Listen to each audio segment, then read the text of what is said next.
Pure mango juice, சுத்தமான மாம்பழ ஜூஸ்னு கீழே போட்டுட்டு நம்ம பிரபலமான மேங்கோ ஜூஸ் கம்பெனிக்காரங்க எப்படி தயாரிக்கிறாங்க? முழுக்க முழுக்க கெமிக்கல்களை கொட்டுறாங்க. மாம்பழம் போலவே நிறம் வர்றதுக்கான நிறப்பொடிகள், கெடாமல் இருக்கிறதுக்கு நிறைய விஷத்தன்மையுள்ள கெமிக்கல்களை கொட்டுறாங்க.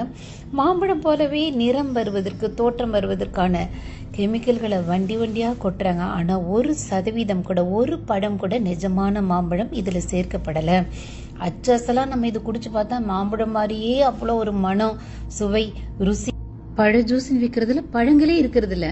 சர்க்கரையெல்லாம் கலந்து கவர்ச்சிகரமான பேக்கெட்டுகளில் பாட்டில்கள்லாம் அடைச்சு நல்ல டிவிக்கள் எல்லாம் பிரபலமாக விளம்பரம் செய்து நம்ம குழந்தைங்களாம் ஆசைப்பட்டு, அம்மா எனக்கு மேங்கோ ஜூஸ் வாங்கி கொடுங்க, ஆரஞ்சு ஜூஸ் வாங்கி கொடுங்க, பொமக்ரேனட் ஜூஸ் வாங்கி கொடுங்கன்னா நம்ம வாங்கி ஃப்ரிட்ஜில் வச்சு சில்லுன்னு ஃப்ரிட்ஜில் இருந்து எடுத்து குடிச்சா அப்பாடா என்ன ருசிங்கிறோம்.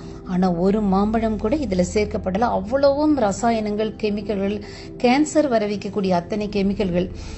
ஹாஸ்பிட்டலுக்கு வர பேஷண்ட்ல நிறைய பேர் சின்ன பிள்ளைங்களுக்கு கேன்சர் கண்டுபிடிக்கப்படும் போது அதிர்ச்சியா இருக்கும். கேட்டா குர்குர், லேஸ் சாப்பிடுவான், நிறைய குளிர்பானங்கள் குடிப்பான்னு. நிஜமான ஆரஞ்சு மாம்பழ ஜூஸை வீட்லயே போட்டு குடிங்க.